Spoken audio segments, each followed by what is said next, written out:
Hello friend, welcome to रोनिशियस point.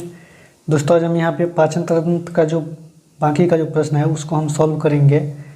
इनसे पहले हम 50+ क्वेश्चन को सॉल्व कर चुके हैं। अगर नहीं देखें तो डिस्क्रिप्शन में लिंक है, देख लीजिएगा। और चैनल पे नए हैं तो चैनल को सब्सक्राइब कर लीजिएगा। दोस्तों, इससे पहले हम केमिस्ट्री का टॉपिक को सॉल्व कर चुके हैं। अगर वो भी नहीं देखें तो उसका भी प्लेलिस्ट का लिंक मिल जाएगा डिस्क्रिप्शन में। तो चलिए हम दोस्तों देखते हैं आज का पहला प्रश्न। आज का पहला प्रश्न है, अवशेषीय अंग अपेंडिक्स जिसकी रचना एक उंगली जैसी होती है किसका भाग है? तो ये जो है दोस्तों बड़ी आंत का सिक्कम का भाग है। अवशेषीय अंग अपेंडिक्स जिसकी रचना एक उंगली जैसी होती है जिसका भाग है या बड़ी आंत के सिक्कम का। तो ये बड़ी आंत का जो सिक्कम का जो है अपेंडिक्स, ये जो पीला वाले देख रहे हैं दोस्तों, ये पीला वाला जो यहाँ पे डी पीला वाला जो उंगली जैसा उंगली नामा जो दिख रहा है आपको दोस्तों, एक मिनट दोस्तों, ये पीला जैसा जो उंगली नामा जो दिख रहा है अपेंडिक्स का ये भाग है, जो कि ये सिक्कम यहाँ पे जो है बड़ी आंत के सिक्कम से लगा है।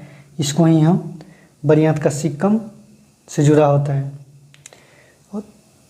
तो यही क्वेश्चन है, जो अवशेषीय अंग अपेंडिक्स जिसकी रचना एक उंगली जैसी होते हैं किसका भाग है? तो ये जो है इस अपेंडिक्स का भाग है, अपेंडिक्स का भाग है। तो इस तरह इसका आंसर जो है ये हो जाएगा बड़ी आंत का सिक्कम जो है ये अपेंडिक्स का भाग है, बड़ी आंत का सिक्कम। अगला प्रश्न है, भोजन को वापस बड़ी आंत से छोटी आंत में जाने से रोकता है। तो भोजन को बड़ी आंत से छोटी आंत में ले जाने से ये जो है इलियोसिकल बल्ब जो है ये भोजन को बड़ी आंत से छोटी आंत में जाने से रोकता है, इलियोसिकल बल्ब। अगला प्रश्न देखेंगे। अगला प्रश्न है, निम्न में से कौन सा एक बड़ी आंत का कार्य नहीं है? तो बड़ी आंत का जो कार्य है दोस्तों ये भोजन का पाचन करना।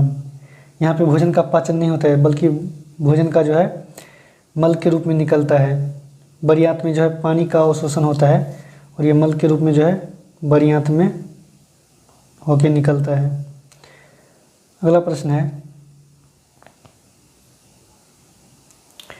अगला प्रश्न देखिए, पाचन प्रक्रिया में अपचित और अनावश्यक पदार्थों को क्या कहते हैं? तो इसे हम मल कहते हैं। सुबह को जो मॉर्निंग में जो हम जाते हैं बाथरूम और ये रेक्टम के माध्यम से निकलता है, इसी के बारे में बोल रहा है। पाचन प्रक्रिया में अपचित और अनावश्यक पदार्थ को क्या कहते हैं? तो इसे हम मल कहते हैं। अगला प्रश्न 60 नंबर प्रश्न दोस्तों, अस्थायी रूप से मल त्यागने से पहले तक यह रहता है। तो ये मलाशय में जो रहता है, मल को त्यागने से पहले बाथरूम में जो जाते हैं, तो अगर हम मल को त्यागने से पहले जो ये रहता है कचरा, ये मलाशय में रहता है। अगला प्रश्न है, मलाशय का द्वार जो शरीर के बाहर की ओर खुलता है उसे हम क्या कहते हैं? तो मलाशय का द्वार जो शरीर के बाहर की ओर खुलता है उसे हम गुद्दा एनस कहते हैं।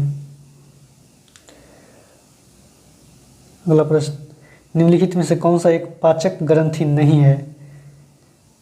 तो ये पैनक्रियाज अग्नाशय जो है दोस्तों ये पाचक ग्रंथि नहीं है। सॉरी दोस्तों, एक मिनट। निम्नलिखित में से कौन सा एक पाचक ग्रंथि नहीं है? तो ये थायराइड ग्रंथि जो है ये पाचन ग्रंथि नहीं है। थायराइड ग्रंथि पाचन ग्रंथि नहीं है। अगला प्रश्न, एक सामान्य व्यक्ति में प्रतिदिन कितना लार बनता है? तो एक सामान्य व्यक्ति में 1.5 लीटर लार जो है प्रतिदिन बनता है। लगभग 1.5 लीटर 1.5 लीटर लार प्रतिदिन बनता है। मुख गुहा का लार में पीएच लगभग कितनी होती है? तो मुख गुहा के लार में जो है पीएच का मान 6.8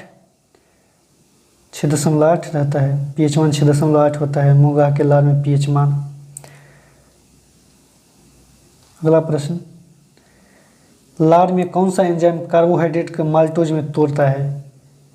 तो ये जो है एमाइलेज, ये टैलिन एंजाइम को जो है तोड़ता है। एमाइलेज जो है एमाइलेज या टैलिन एंजाइम जो है ये माल्टोज में तोड़ता है, कार्बोहाइड्रेट को स्टार्च के रूप में माल्टोज में तोड़ता है।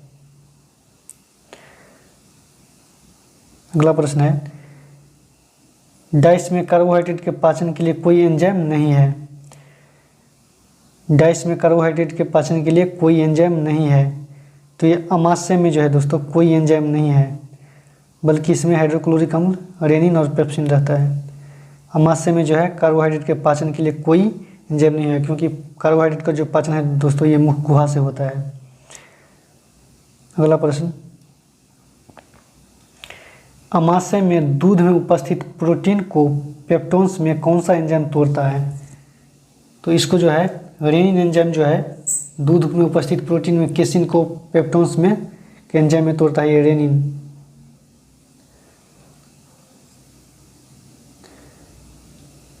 अमाशय में प्रोटीन को पेप्टोन में कौन सा परिवर्तित करता है? तो अमाशय में प्रोटीन को पेप्टोन में पेप्सिन एंजाइम जो है प्रोटीन को पेप्टोन में परिवर्तित करता है अमाशय में, स्टोमैक में। सॉरी दोस्तों, 1 मिनट, 71वां प्रश्न होगा।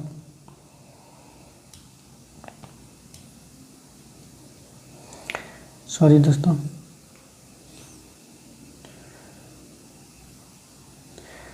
अगला प्रश्न है, निम्नलिखित में से कौन सा मानव शरीर के लीवर के संदर्भ में सही नहीं है? तो मानव शरीर के लीवर के संदर्भ में यह सबसे बड़ी ग्रंथि है, ये बिल्कुल सही है। इसका वजन 1.5 किलो से 2 केजी तक होता है, ये भी सही है। यह पीतरस को स्रावित करता है, ये भी सही है। ये ट्रिप्सिन नामक एंजाइम को स्रावित करता है, ये गलत है, क्योंकि ये ट्रिप्सिन नामक एंजाइम को नहीं, ये जो है अग्नाशय रस को स्रावित करता है। ये जो है अग्नाशय रस को जो है स्रावित करता है, ट्रिप्सिन एंजाइम को स्रावित नहीं करता है। तो इस तरह इसका आंसर जो है डी हो जाएगा। ये गलत बोल रहा है, जो संदर्भ में सही नहीं है, तो ये डी जो है सही नहीं है, क्योंकि ये अग्नाशय रस को स्रावित करता है, ट्रिप्सिन नामक एंजाइम को नहीं स्रावित करता। अगला प्रश्न, 72वां क्वेश्चन। अगला प्रश्न है, पीतरस कहाँ से स्रावित होता है? तो पीतरस जो है दोस्तों ये यकृत से स्रावित होता है। कहाँ से स्रावित होता? तो यकृत से। अगला प्रश्न, 73वां क्वेश्चन देखिएगा, यकृत द्वारा स्रावित पीतरस अस्थायी रूप से कहाँ संचित होता है? तो ये जो है पित्ताशय में जो है, पित्ताशय में यहाँ पे जो है पित्ताशय में ये स्रावित पीतरस अस्थायी रूप से पित्ताशय में संचित होता है। यहाँ पे जो है संचित होता है, जो ये पित्ताशय में जो है ये इसमें जो है संचित रहता है पीतरस। और ये जो देखते हैं दोस्तों, ये पैनक्रियाज है, ये पैनक्रियाज, और ये डेंडोनम है, और ये पैनक्रियाज है, ये पैनक्रियाज है। अगला प्रश्न देखेंगे,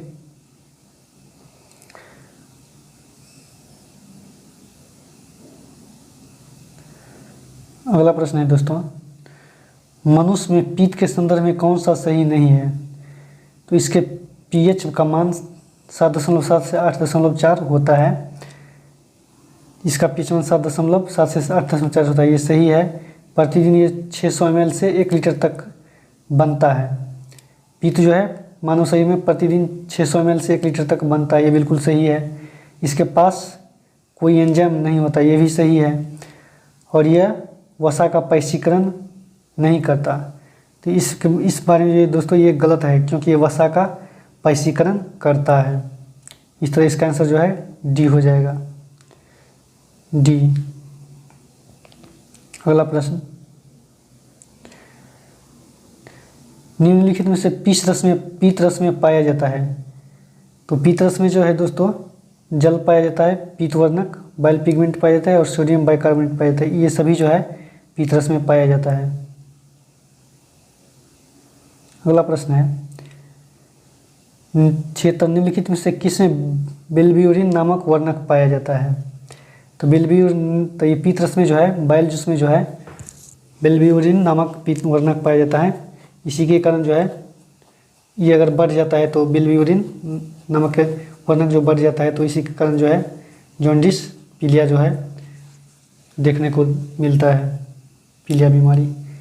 अगला प्रश्न देखते हैं, थोड़ा ऑप्शन दोस्तों बड़ा है इसलिए माफ़ कीजिएगा। अगला है निम्नलिखित में से कौन सा एक यकृत का कार्य नहीं है। तो यकृत के कार्य में बोल रहा है तो ये अतिरिक्त ग्लूकोज से ग्लाइकोजन का निर्माण करना और उसको संचित करना, ये यकृत के बारे में सही है। ये विषैले अमोनिया को यूरिया में बदलना, ये विषैले अमोनिया को जो है यूरिया में बदलता है, ये भी सही है।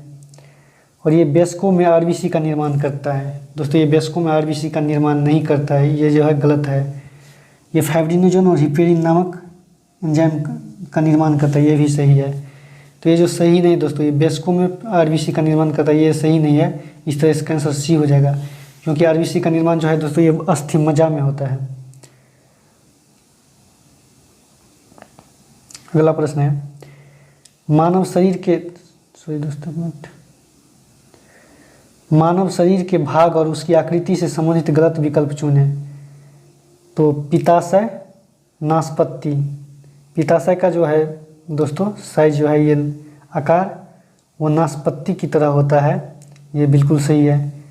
और अमाशय का जो है ये जी आकार का होता है, ये भी सही है। और डेंडुनम ये सी आकार का होता है, ये भी सही है। और यकृत लीवर जो है दोस्तों ये एल आकार का नहीं होता है, ये गलत है। इस तरह इसका आंसर डी हो जाएगा। यकृत जो है दोस्तों ये इस तरह होता है, यकृत जो है इस तरह होता है। अगला प्रश्न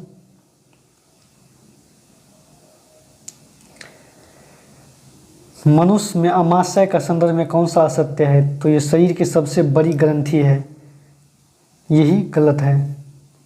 जिससे शरीर की सबसे बड़ी ग्रंथि नहीं है, यह शरीर के दूसरी सबसे बड़ी ग्रंथि है, बिल्कुल सही। यह एक मात्र मिश्रित ग्रंथि है, यह भी सही है। और यह ग्रहणी के घेरे में एक पीले रंग का होता है, ये भी सही है। ये पीले रंग का ग्रंथि है, ये भी सही है। ये जो है दोस्तों ए नंबर ऑप्शन ये सही नहीं है, ये सबसे बड़ी ग्रंथि नहीं है, क्योंकि ये दूसरी सबसे बड़ी ग्रंथि है अग्नाशय। पैनक्रिया जो है ये दूसरी सबसे बड़ी ग्रंथि है। इस तरह इसका आंसर जो है ये हो जाएगा, जो कौन सा सत्य है। अगला प्रश्न है दोस्तों, अगला प्रश्न देखिएगा। लंगरहैंस की दीपिका कहाँ पाई जाती है। तो ये लंगरहैंस की दीपिका जो है दोस्तों ये यकृत में पाया जाता है, दोस्तों अग्नाशय में पाया जाता है। पैनक्रियाज, यहाँ पे पैनक्रियाज का चित्र है भी, उसके बावजूद भी हम बोल दीजिए यकृत में है। सॉरी दोस्तों इसके लिए। यहाँ पे जो है लंगरहैंस की दीपिका कहाँ पाई जाती है। तो ये अग्नाशय में पैनक्रियाज में पाई जाती है। जो पैनक्रियाज है इसी में जो है लंगरहैंस की दीपिका पाई जाती है। और लंगरहैंस की दीपिका से ये अल्फ़ा बीटा दोस्तों अल्फ़ा डेल्टा सब निकलता है लंगरहैंस की दीपिका से। अगला प्रश्न है, ये प्रश्न है निम्नलिखित में से कौन सी कोशिका अग्नाशय के अंतःस्रावी भाग आइलेट्स ऑफ लंगरहैंस में पाया जाता है। तो ये अल्फ़ा कोशिका, बीटा कोशिका, अल्फ़ा कोशिका, बीटा कोशिका और ब्लड वेसल और डेल्टा कोशिका, ये सभी जो है कोशिका अग्नाशय के स्रावी भाग आइलेट्स ऑफ लंगरहैंस में पाया जाता है। तो इस तरह इसका आंसर जो है देख लीजिएगा, ये सभी पाया जाता है दोस्तों। Alpha cell, beta cell, delta cell और ब्लड वेसल, ये सभी जो है इसमें पाया जाता है लंगरहैंस, आइलेट्स ऑफ लंगरहैंस में, लंगरहैंस की दीपिका में पाया जाता है। तो इस तरह इसका आंसर जो है डी हो जाएगा, ये सभी इन सभी में पाया जाता है। अगला प्रश्न है,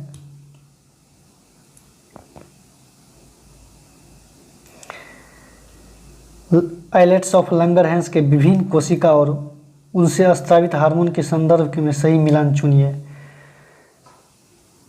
तो ये अल्फ़ा कोशिका ग्लूकोन, ये सही है। बीटा कोशिका इंसुलिन, ये भी सही है। डेल्टा कोशिका हार्मोन के संदर्भ में सही मिलान चुने। तो अल्फ़ा कोशिका ग्लूकोन, बीटा कोशिका इंसुलिन और डेल्टा कोशिका सोमेटोस्टेटिन, ये सभी जो है दोस्तों आइलेट्स ऑफ लंगरहैंस के बारे में ये सभी सही है। अगला प्रश्न, डैश अतिरिक्त ग्लूकोज को ग्लाइकोजन में बदलता है। तो ये इंसुलिन हार्मोन जो है ये ग्लूकोज को ग्लाइकोजन में बदलता है। तो इस प्रकार से हमें इंसुलिन हार्मोन जो है ग्लूकोज को ग्लाइकोजन के रूप में बदलता है। अगला प्रश्न, जंतु स्टार्च के रूप में किसे जाना जाता है। तो जंतु स्टार्च के रूप में जो है दोस्तों ग्लाइकोजन को जाना जाता है। ग्लाइकोजन को जो है जंतु स्टार्च के रूप में जो है ग्लाइकोजन को जाना जाता है। अगला प्रश्न है, जरूरत पड़ने पर संचित ग्लाइकोजन को ग्लूकोज में कौन बदलता है? तो ग्लूकोज संचित ग्लाइकोजन को ग्लूकोज के रूप में जो है ये ग्लूकागोन बदलता है। ग्लूकागन जो है ये जरूरत पड़ने पर संचित ग्लाइकोजन को ग्लूकोज में बदलता है, ग्लूकागन। अगला प्रश्न है, इंसुलिन की कमी से डैश नामक रोग होता है। तो ये डायबिटीज़ जो है अगर इंसुलिन की मात्रा अगर कम हो जाए तो इस स्थिति में जो है डायबिटीज मधुमेह रोग देखने को मिलेगा। अगला प्रश्न है, अग्नाशयी रस के संदर्भ में कौन सा असत्य है? तो ये अम्लीय होता है, ये असत्य है दोस्तों, क्यों? ये क्षारीय होता है। अग्नाशय रस जो है ये क्षारीय होता है। उसके बाद जो है अगला ऑप्शन देखते हैं अग्नाशय रस के बारे में। इसमें ट्रिप्सिन नामक एंजाइम होता है, ये भी सही है। और ये पूर्ण पाचक रस कहा जाता है, इसे पूर्ण पाचक रस, अग्नाशय को पूर्ण पाचक रस कहा जाता है। और इसमें ट्रिप्सिन नामक एंजाइम पाया जाता है और ये क्षारीय जो है दोस्तों क्षारीय होता है, ये क्षारीय होता है। अग्नाशय रस के संदर्भ में ये अम्लीय नहीं होता है बल्कि ये क्षारीय होता है। अगला प्रश्न है 88 नंबर क्वेश्चन, अग्नाशयी रस में मुख्य रूप से पाई जाने वाले पाचक एंजाइम कौन है? तो अग्नाशय रस में जो है मुख्य रूप से पाई जाने वाले पाचक एंजाइम ट्रिप्सिन, एमाइलेज और लाइपेज, ये सभी जो है ये अग्नाशय रस में मुख्य रूप से पाई जाने वाला एंजाइम है। अगला प्रश्न देखेंगे, अगला प्रश्न है, अग्नाशय एंजाइम और उसके कार्य का गलत मिलान चुनें। तो ट्रिप्सिन प्रोटीन पाचक, ट्रिप्सिन जो है प्रोटीन पाचक में सहायक होता है, ठीक। एमाइलेज जो है कार्बोहाइड्रेट पाचक करता है, ये भी सही। और लाइपेज वसा पाचक होता है, ये भी सही। तो ये सभी जो है दोस्तों एंजाइम के बारे में सही है। तो इस तरह इसका आंसर जो है डी हो जाएगा, इनमें से कोई नहीं। बोल रहा है कौन सा गलत है, तो इनमें से कोई भी नहीं गलत है एंजाइम के बारे में, ये सभी सही है। इस तरह इसका आंसर जो है डी हो जाएगा। अगला प्रश्न देखते हैं, निम्नलिखित में से कौन सा एंजाइम प्रोटीन पाचक नहीं है? तो प्रोटीन पाचक एंजाइम जो है ये इरिप्सिन है, ट्रिप्सिन जो है ये भी है, और ये पेप्सिन ये भी है। लाइपेज जो है नहीं है दोस्तों, ये लाइपेज जो है कार्बोहाइड्रेट का पाचक है। किसका? तो कार्बोहाइड्रेट का पाचक है ये लाइपेज। बोल रहा है प्रोटीन का पाचक नहीं है, तो ये लाइपेज जो है प्रोटीन का पाचक नहीं है, ये जो है लाइपेज कार्बोहाइड्रेट का पाचक है। बाकी ये तीनों इरिप्सिन, ट्रिप्सिन और पेप्सिन ये जो है प्रोटीन का पाचन करता है। निम्नलिखित में से कौन सा एक छोटी आंत का इमाइलोलाइटिक एंजाइम नहीं है? तो छोटी आंत का इमाइलोलाइटिक एंजाइम नहीं है, तो ये इरिप्सिन जो है ये इमाइलोलाइटिक का एंजाइम नहीं है, छोटी आंत का एंजाइम नहीं है।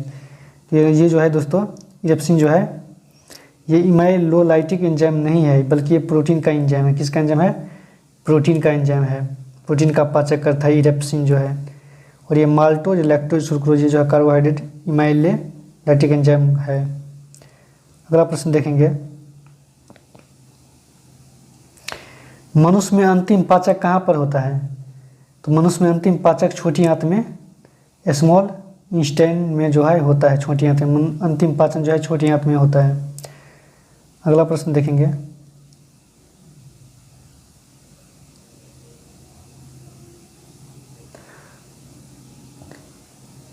उन नालिकाओं को क्या कहते हैं जिसमें पीत रस और अग्नाशयी रस दोनों एक साथ आकर छोटी आंत को डेडुनम में पहुंचता है? तो इसे हम यकृत अग्नाशयी नालिका कहते हैं, जहाँ पे जो है अग्नाशयी रस और पीत रस एक साथ आकर छोटी आंत में ड्यूडेनम में पहुंचते हैं, उसे पहुंच जाते हैं। इसे ही हम यकृत अग्नाशयी नालिका कहते हैं।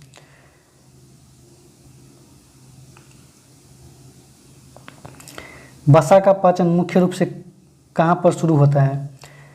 तो वसा का पाचन मुख्य रूप से जो है छोटी आंत में ही, इन स्मॉल इंटेस्टाइन में जो है पाचन होता है। वसा का पाचन मुख्य रूप से छोटी आंत में। अमाशय रस में होता है, तो अमाशय रस में जो है पेप्सिन, लाइपेज और रेनिन ये जो है पेप्सिन, लाइपेज और रेनिन ये जो है आमाशय रस में होता है, स्टोमैक में जो है होता है पेप्सिन, लाइपेज और रेनिन। अगला प्रश्न है दोस्तों,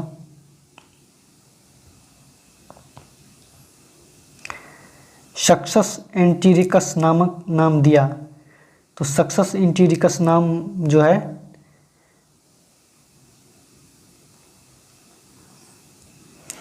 क्वेश्चन है, सक्सस एंटीरिकस नाम दिया गया। तो ये आंत रस के लिए जो है दोस्तों सक्सस एंटीरिकस नामक नाम जो है दिया गया आंत रस के लिए। इस तरह इसका आंसर बी हो जाएगा। अगला प्रश्न, निम्नलिखित में से गलत संबंध को चुनें, गलत संबंध को चुनें।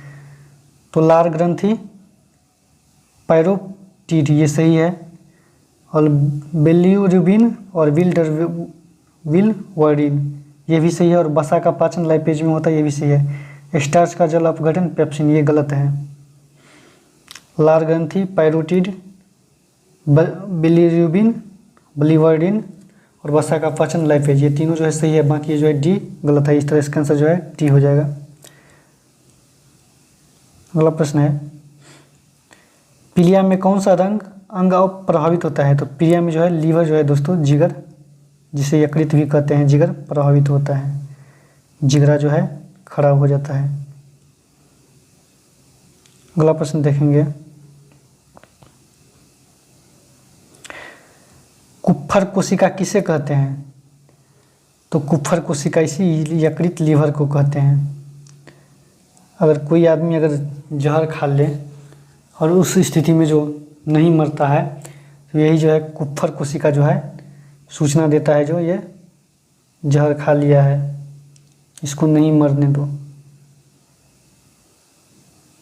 लेकिन अगर जहर हार्ड रहेगा तो ये कुप्फर कोशिका को मार देता है बेचारे को।